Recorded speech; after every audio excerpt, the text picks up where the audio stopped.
Amigos do Vestibulando, tudo bem? Na aula de hoje, nós vamos tratar do maravilhoso período medieval, ou a Idade Média. Preste atenção nesta gravura.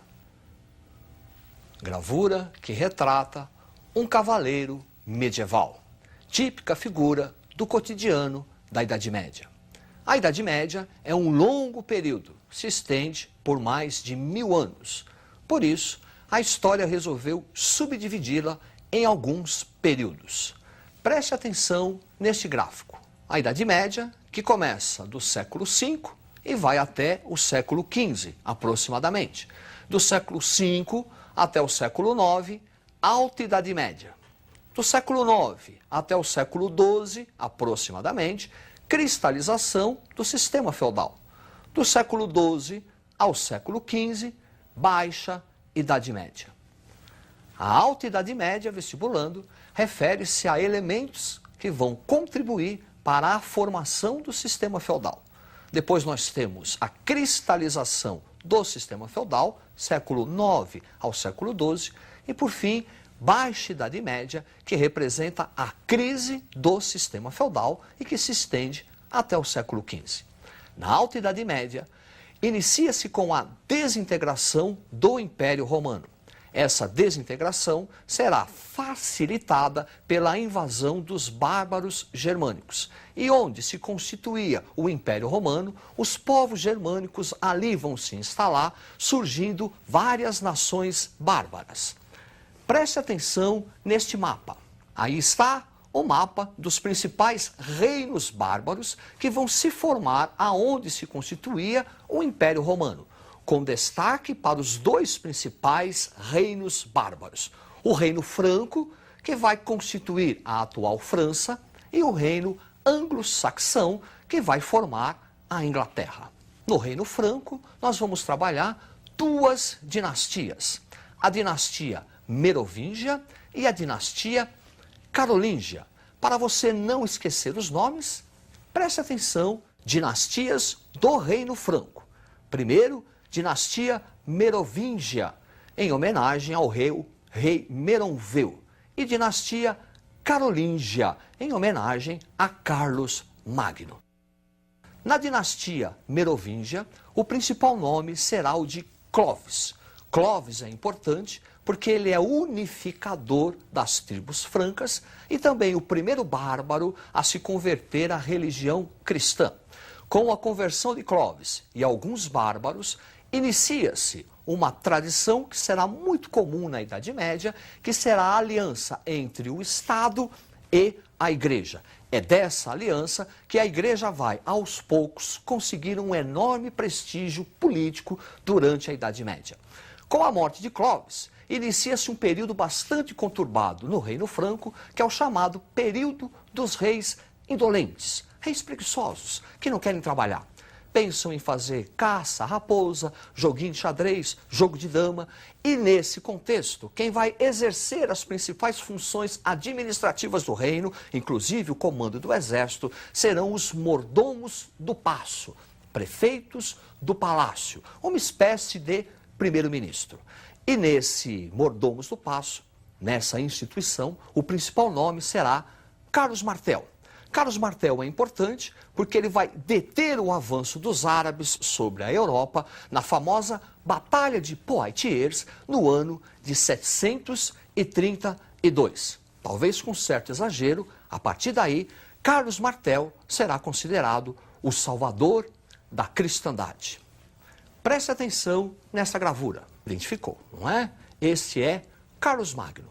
Carlos Magno é, com certeza, o principal nome, o principal rei da Alta Idade Média. Durante o seu governo, ele vai criar condições para a cristalização do sistema feudal. Coisas importantes realizadas por Carlos Magno. Primeiro, uma enorme expansão territorial. Nessa expansão territorial, depois, a partir do ano de 800, ele será coroado pelo Papa Leão XIII como o rei do Império do Ocidente. Essa enorme expansão vai se dar com a ajuda de soldados. Para nós visualizarmos melhor essa expansão, preste atenção neste mapa. Aí está, Império Carolíngio, compondo boa parte da Europa Ocidental. Carlos Magno vai centralizar politicamente a administração e durante o seu governo vão se criar aquelas condições institucionais para a cristalização do sistema feudal. Para conseguir montar este império, Carlos Magno teve que arrebanhar um exército. E para conseguir a fidelidade desse exército, Carlos Magno passa a exercer a prática de concessão de benefício. E o principal benefício será a terra. Entregando a terra a soldados leais guerreiros, Carlos Magno vai contribuir a longo prazo para a fragmentação do poder político. Preste atenção neste mapa. Aí está, este mapa refere-se à expansão dos árabes a partir do ano de 632. Observe que o mar Mediterrâneo está bem no centro dessa conquista. Além de um processo de ruralização já muito adicionado, já muito impulsionado durante o Império Carolíngio, essa expansão muçulmana, a partir do século VI, 632, também vai contribuir para um processo de ruralização da Europa. Os árabes fazem uma expansão, primeiro conquistando o Oriente Médio, depois conquistam todo o norte da África e vão entrar na Península Ibérica. Lembre-se que só não vão conquistar a Europa toda, porque Carlos Martel, na Batalha de Poitiers, vai vencer os árabes. E essa expansão faz com que o mar Mediterrâneo fique no centro da conquista islâmica muçulmana, impedindo o contato entre a Europa Oriental e a Europa Ocidental. Da dificuldade desse contato, a Europa internamente passa a conhecer um enorme processo de ruralização europeia. As comunicações ficam dificultadas e a agricultura passa a ser autossuficiente. Tudo isso por conta do bloqueio do mar Mediterrâneo pela expansão islâmica. Um outro império também vai se destacar nessa alta Idade Média. Será o chamado Império Bizantino. Preste atenção nesse mapa. O lado leste, Império Oriental, o lado oeste, Império Ocidental. O lado leste, Império Romano Oriental, terá como capital Constantinopla. É o nome latino em homenagem ao fundador da nova capital, Constantino. Só que essa parte oriental é uma parte helenizada, é uma parte grega. E o nome original de Constantinopla era Bizâncio. Daí o termo Império Bizantino, que é um importante império que vai se consolidar ao longo da Alta Idade Média. Nesse Império Bizantino, o principal nome é o nome de Justiniano, imperador Justiniano, que vai, entre outras coisas, criar o cesaropapismo. O que é cesaropapismo? César é o título do imperador. Papa é a atribuição ao chamado bispo de São Pedro, o Papa. Cesaropapismo significa dizer que o imperador, ele passa a ter uma autoridade sobre a religião. Ele passa a ter uma autoridade sobre a igreja. Vestibulando, perceba que isso é típico da parte helenizada do Império Romano. A parte ocidental, aquela parte que foi conquistada pelos bárbaros, não vai conhecer essa interferência do Estado nos assuntos da igreja. Então, cesaropapismo é uma instituição tipicamente do lado oriental do Império Bizantino, fundamentada pelo Justiniano. Preste atenção nesse quadro.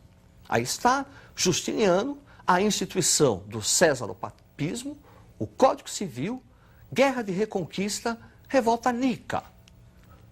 Este Código Civil é importante, porque o lado ocidental, aquela parte que foi conquistada pelos bárbaros germânicos, não vai ocorrer o direito romano.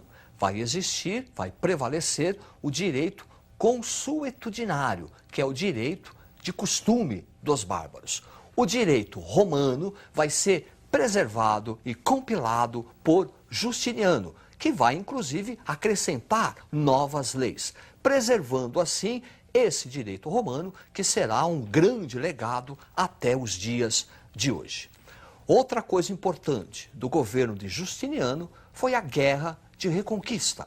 A Guerra de Reconquista foi uma tentativa do Império Bizantino, de Justiniano, para reconquistar a parte ocidental do Império Romano, que fora conquistada pelos bárbaros germânicos. Isso por quê? Pela divisão do Império Romano por Teodósio, em parte ocidental e parte oriental.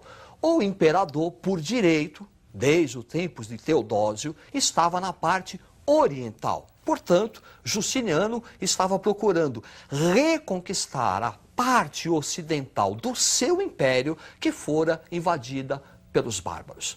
Apenas uma tentativa, viu, vestibulando? Porque, na verdade, o Império Bizantino não vai conseguir reconquistar a parte ocidental. Porém, para fazer a guerra de reconquista, Justiniano foi obrigado a montar um exército, a montar uma esquadra, para poder fazer frente aos bárbaros germânicos. Na montagem desse exército, na montagem dessa poderosa esquadra, tinha que ter recursos militares, tinha que ter armas. E para isso, o imperador precisava de recursos financeiros. E o que é que Justiniano faz, então? Aumenta os impostos como forma de o Estado arrecadar o dinheiro através da tributação e investir nos soldados. E isso é que vai gerar a revolta Nika, que em grego quer dizer vitória. É uma sublevação popular contra o aumento dos impostos, que, aliás, para uma guerra que não vai dar em nada. Então, revolta Nika é uma sublevação popular contra o imperador Justiniano. Ele quase renunciou. Só não renunciou porque a sua esposa, a imperatriz Teodosa, é quem vai forçar o imperador a ficar e enfrentar a revolta. Enfrenta a revolta e vence. Vestibulando, nós analisamos então aqui Alta Idade Média. Tratamos do Reino Franco, tratamos da expansão muçulmana e o bloqueio do mar Mediterrâneo e do Império Bizantino. Na nossa próxima aula, nós vamos analisar o sistema feudal, a sua cristalização e a crise desse sistema feudal. É isto aí, até a próxima e uma boa sorte.